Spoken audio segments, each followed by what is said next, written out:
What's up, nerds? Tony over here, Jerry over there, and we are here late at night, or more accurately, early in the morning, to talk to you about episode 4 of Falcon and the Winter Soldier. Before we get into it, don't forget we are doing a giveaway. We're giving away this fantastic Baron Zemo Funko Pop. It doesn't dance, but it does look cool. And the only way that you can win it is by interacting with us on YouTube and on social media at We Them Nerds, on Instagram, Twitter, and Facebook. Jerry, how'd you feel about this episode, my friend? I thought it was a good episode. I mean, there was plenty of scenes that were great. Also kind of felt like this might have been the first filler episode of the season. There was a lot of just dialogue, which I mean is never bad. We were talking about it on our last video where we said they got to kind of come up with more of a reason of why the Flag Smashers are, nuisance.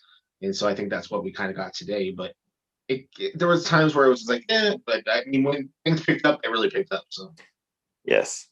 Yeah. On our preview show that we put out late last night, uh, or was it early this morning? I don't know.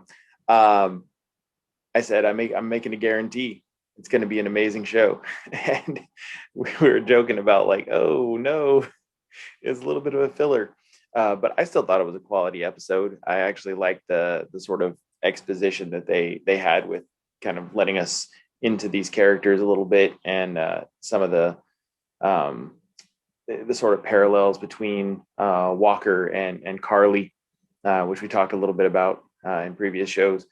Um, let's kind of break it down from start to finish, and we can go on our little side streets as we go along.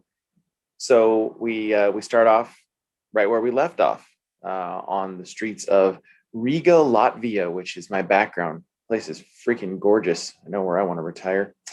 Um, and we see Bucky talking to Io of the Dora Milaje, and we get a really cool little flashback. So this sort of like little piece of this missing time of Bucky being in Wakanda. I like that a lot. yeah, I was excited to see that. I thought, of all the places I knew that we were going to see, I mean, obviously there was going to have to be some references to his time while he was, reprogrammed, but I wasn't expecting quite that. I thought it was, they did a good job of making it emotional for him. Yes, yeah. And speaking of emotional, I got a little emotional seeing Wakanda pop up like that. Knowing that we're missing this big chunk of what Wakanda is in the MCU. Kind of thought like, oh gosh, how are they gonna talk about this? Are they gonna touch on it at all? But it was just a flashback. So Yeah, you see, like, this idea that how big of a loss this was for I'm not even tried to attempt to say the group's name, their bodyguards, because of the, basically allowing T'Chaka to be killed. So it's this idea that we're, just a few years out from this whole thing happening, I guess with the blip, I guess it's maybe not that few of years, but now they're gonna have to do the whole thing all over again, so right, yeah, I actually thought it was kind of poignant how Io was talking about our king. We lost our king, and this, that, and the other, and she was talking about T'Chaka. But for us watching the MCU, we have kind of an added layer of meaning to that now. yeah, exactly. So, uh, so she gives Bucky an ultimatum: 8 hours, and Zemo is coming with us. He basically says, "All right, whatever."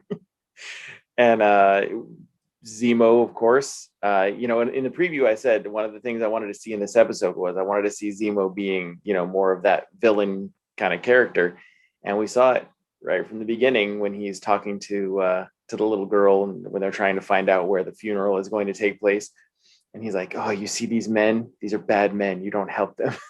Yeah, Like kind of giving himself a little bit of an out, right? Like a yeah. little layer of protection, which he's a bad guy. I also just don't get the reason why, if you have a person who's murdered several people you at least know of, I mean, not to mention everybody you may not know, why do you keep accepting food and drink from this man? they make it really obvious when he's like trying to give them tea and trying to give them candy and stuff. Like it's Yeah. really like obvious. And I don't know if they're foreshadowing that he's gonna like try to poison somebody, or if they're just like giving us that, kind of red herring, like, oh, it's he's gonna poison them, and Well, it's gonna yeah, be, I always think of it kind of like the idea that, with kidnappers, that they break down this idea, they make themselves seem more personable by giving gifts and giving trinkets like that. So maybe that's what he's trying to do. But it maybe. just seems so odd to me that they keep taking the stuff. It's like, no, man, just drink your spit. Yeah, especially like he'll like brew tea when you're not even in that apartment, Yeah. and you walk in and you're like, oh sure, let me have a drink. No, that man is a murderer. That is silly. All right, so we get a little glimpse into how the locals kind of think of the Flag Smashers, and they seem to be a little bit supportive of the Flag Smashers and their efforts. Yeah, They don't want to talk they to break it outsiders. down. Yeah, they break it down in a way that it's understandable why so many of these refugees, as they call them, or as the guy I believe in the show calls himself, displaced. It's this idea that these people who normally would have been kept out of countries during the 5 years that the blip had happened were welcomed in because they needed these people in their communities to help the communities run. Well, then what happens when 5 years later the reverse snap happens and everybody's back and suddenly you're not needed anymore? Where do you go? you Right? know They just throw them out like trash. and this governmental group that's going all around the world that's supposed to be helping everybody, from what we're seeing, they aren't really helping out anybody. Right, right. They're just, kind of this international group that seems like they're doing something, but really it looks like they're just like hoarding supplies. Yeah. So we see Sharon.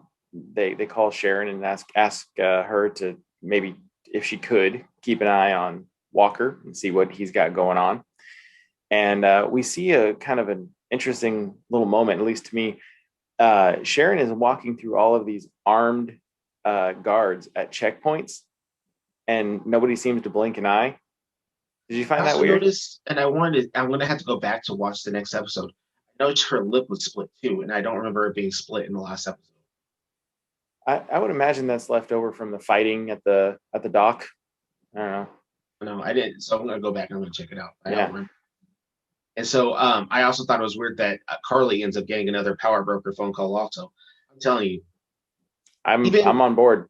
even I'm the on board. attitude that Sharon has when she, later on in the episode where she's giving Bucky and uh, Falcon the idea of where the Carly's at. I believe no that U.S. agent or Captain America's on his way.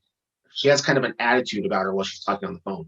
Yeah, yeah, like kind of a, like she's the one controlling, all of this intelligence. She doesn't give the impression of somebody who's like hiding out and just scraping her way through the Madripoor underworld. And she's not giving you the impression of Sharon Carter who defied Hydra to help Captain America. I Right. mean, like this isn't the this idea that she's standing up to fringe Hydra group within the U.S. government. And she's like being this you know uh, crazy ally. It seems like to me like it's a game of chess and she's moving her pieces. Right. Yeah. Yeah. Definitely something amiss there. She's either She's very dotty. yes. She either is the power broker or she's Mephisto. I mean, Yeah. yeah, the power broker. So we start to see Walker and Hoskins. They show up in Latvia, and they are basically saying like, "What are you guys doing? We want Zemo," and they're boo-hooing about Sam and Bucky doing Avengers things, and they're Yeah, they're basically saying they want to take Zemo. yeah. John Walker is really roiding out. Like he's fiending at this point. Right. So we find out throughout this episode, at least this is how it came across to me, up until, and I'm jumping ahead a little bit here, up until he got his hands on that vial of the serum, it doesn't seem like he had been dosed. Yeah, I'm So guessing it's the pressure of the idea of having this role and not having superpowers that are making him. Right. so angry that these other super powered people are always going to be better than him because he doesn't have this on it. He can never be the real Captain America without it. Right.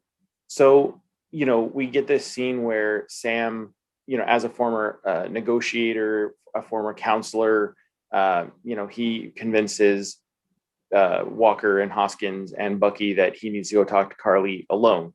And Bucky, of course, backs that.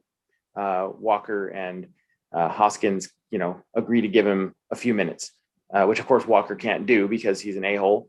And they end up blowing the whole thing. They ruin any possibility Sam had of getting in good with Carly and maybe talking her down. So yeah, for sure, that's 100%. And it was to progress this idea that Walker's becoming more and more unhinged. Yeah, he's a loose cannon. It's Yeah. crazy. And so, he busts in and he starts throwing the shield around like a dingbat and ends up screwing the whole thing up. Carly gets away until she meets up with Zemo. And Zemo says, "Hey there," and shoots her. Yeah. Yikes. All of the serum falls out of her fanny pack, which I thought was hilarious. She's got this priceless super soldier serum in her fanny pack. Very European of her. Yes. So it goes all over the floor, and Zemo, true to form, he's very anti-super powered beings. He starts smashing it all up, right? And we think, oh, it's all destroyed, until Walker comes in, bonks him on the head with the shield, and sees that one dose laying on the ground. And he looks at it longingly, and he picks it up and he puts it in his little pouch. He 5-fingered counts it. Yes. And we don't know. Does he take it? Does he not take it? We don't know. We find out. Yeah, I thought it was a weird conversation to have in a food court. Yes. Yeah. Signing autographs, eating curly fries. We have this crazy girl with these superpowers hunting us down, but why don't we go over to the local mall and just have ourselves a Wessel pretzel? Well, I know that if I'm facing a life and death situation, Sbarro is my go-to. Yeah. Yes. It's that the most pizza right up. Italian pizza. Yes, according to Michael Scott, right? Exactly. So, my very favorite scene in this entire episode came as Zemo and Bucky and Sam are back in that apartment. Walker and Hoskins come in and they try to be hard asses, and all of a sudden the Dora Milaje comes in, and first of all, Walker was about to get in a fight with Sam, and I have a feeling he probably would have gotten stomped. Then the Dora Milaje comes in and he's trying to be so condescending, and he goes to like pat one of them on the shoulder and he just gets pounded. Some of the because we often talk about how the idea that this is a television show, you don't expect the kind of quality that you get from movies, but that fight scene alone was amazing. The idea that they probably filmed that during COVID, you still pull that off. Some of that, they were spinning spears around their necks and doing, the most crazy things you could think of. You know what I mean? Like it was such a good scene. Yes, it really was. And it was really, I texted you during the show and I was like, man, that was really satisfying. Like watching Walker just get put in his place. I wanted to see, because I know Io fought alongside Captain America, at least near Captain America, during the events of Infinity War. So I was hoping that there would be a line where she said something about you're not Captain. Yeah. I knew Captain America. You're no Captain America. Just really punked him out. Maybe kicked him in the nuts on the way out. Yeah. I don't like the character. But we're not supposed to. We're not supposed to, So anyway, and then we get this kind of catalyst moment where he says they weren't even super soldiers. He realizes he's just getting his ass kicked by female ninjas. Yeah, and if you notice, there's one common denominator from every time he gets in a fight. It's always somebody looking at him saying, "Are you all right? Are you all right?" And then because of this going on, Zemo's able to get away. Yeah, he pulls a Ninja Turtle. Yeah, I thought it was one of the best lines was that he pulled in El Chapo. Yeah, that was great. So he's gone. He escaped. He did what I imagine Zemo would have done in the last episode and went off on his own. Uh, Walker then skulks off, angrily. Him and Hoskins leave, pouting. And then we see Carly threatening by phone Sam's sister, which was, a little below the belt. Carly, Yeah. come on. But not only, okay, so you have, I mean, I understand she's super powered. I'm guessing they don't have, there's not like, they don't have like a tech that follows them around and gets them their information. I'm guessing there's somebody that's also feeding them their information also. So how does she know about your deck that's in the backyard and by the water and all this other stuff? Like she knows very specific, details. One of What did happen while somebody was in Madripoor was the idea that Sam had a phone call from his sister in Madripoor. Somebody had intercepted that phone call and gotten information from the sister while she was there. Oh wait, who else is in Madripoor? Right. Who could be there trading in favors and power, almost like a power broker? Amazing. Yeah, no, I had that thought during the show too. When the phone call happened, I was like, she would have to have some kind of satellite. Oh my goodness, Sharon has a satellite. But like the satellite, I thought even the way that she zoomed in on the building was a little bit awkward. Like, just something's just a little bit off. Yeah. Like I'm not saying I think that Sharon is like a complete baddie or anything like that. I just think she's a hardened person. Like she's had to do what she's had to do to survive, and she holds a lot of resentment towards the groups that basically hung her up to dry. True. And in the world of superheroes, there's always those people. There's always the people that are not completely not on your side, but they're tired of being thrown out. Like you're not like, oh, we got everything we need out of you. We don't need you. Sure. And that's where I kind of feel like that's where the Sharon role kind of is like, I don't need your help anymore because I've made something of myself where I'm powerful and secure on my own. So thanks for the offer of getting me off and being able to let me come to America so I can continue to do your, make your coffee or whatever. But I'll just go ahead and stay here and sell Monet for, $18 million and yeah, live in the lap of luxury. Right. Yeah. Yeah, no, I think that even if she is kind of, living this sort of criminal double life, that doesn't disqualify her from being an important asset and a hero that, can still, be sort of a force for good. I mean, think of all the characters in the comic books that are a little bit gray. I mean, Batman, in Marvel, we've got Namor, who's a total douche, but, he's always kind of ends up on the heroic side a little bit, like a Catwoman or like a Black Cat where it's like you scratch my back, I scratch your back, but you also stay out of my way. Right. Yeah, exactly. So we have this sort of final fight situation going on with Bucky and Falcon, and I do say Falcon because they were in full uniform for some reason, which was good because he had to fly, and they get word that Walker is, on the way to the Flag Smashers compound. He's going to go tear him up, whatever. And then we see some little nuggets that show us that it appears the new Captain America took some super soldier serum. Yeah. Through a shield, through a doggone concrete wall. Yeah, and even Sam makes a point like, "What did you do?" Like he already knew also. Yeah, and the real telltale sign was, when he threw that Flag Smasher through that door and down the staircase, and then bent the pipe around his arms. And that's when Sam said, "What did you do?"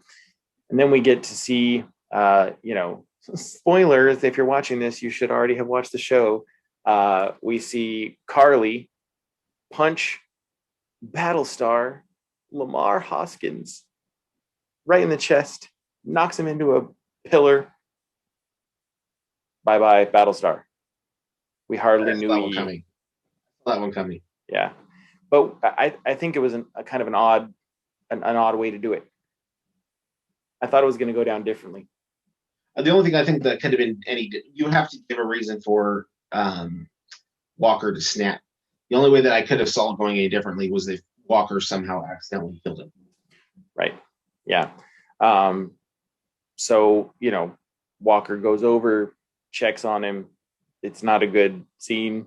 And also Walker, like, obviously has no skills in first aid because that is not how you check to see if somebody's still alive. Just kind You don't of, just like snap your fingers in front of their face for 20 minutes to yeah, see if, hey, you there? yeah, yeah. Just kind of because everyone knows when someone takes a huge impact to the spine, you should grab them by the shoulders and shake them. Yeah, yeah, Hello, I don't even have 3 medals of honor, and I know that. Come on, man. yeah. His soul is still implanted on that podium. I mean, come on, Yeah, dude, give him a break. yeah, for real. So Walker just takes off after Carly and I don't know the guy's name, henchman number one, we'll call him. Is he the school teacher also? I was he? I kind of thought he looked like him, but I wasn't sure. Could have been. It could have been. I'll have to go back and watch that. If you're watching this and the guy that we're talking about was a school teacher, let us know in the comments because it's 1 o'clock in the morning and we don't remember. Uh, so Walker busts out the window trying to get after Carly, and he encounters this guy, and he loses his absolute shit. Yeah, and he just grabs the shield, which this shield has been, a source of symbolism throughout, the whole MCU, but especially in this show. And it's, a symbol of what Captain America stood for and, his image and his legacy and all this. And Walker just picks the thing up like a doggone cinder block and just pummels him. Fuck, it was brutal. That was brutal. That might be the most brutal thing I've seen in the MCU. I'm sure it's the most brutal thing that was seen on a Disney Channel. Yeah. I can't think of anything even from the films. I mean, I'm not talking about like the Netflix stuff because there was a lot of brutal stuff in there. But as far as like the MCU itself, I can't think of anything that was more brutal than that. That was pretty freaking rough. Yeah. And he's not paying attention to all of these people that are around him, taping him on I'm so old, recording him on their phone, right? Yeah. And after he looks around and he sees that they're recording him, he doesn't even seem like it really phases him. He just straps the shield back on. And we get what I thought was a really great piece of cinematography. The last image we got from the episode was Walker standing there with the shield dripping in blood. Man, brutal. And then I texted immediately, someone just lost their promotion. Yeah, he's getting written up for sure. Yeah, no, that's going in his permanent file. I'm guessing, you don't come back from that.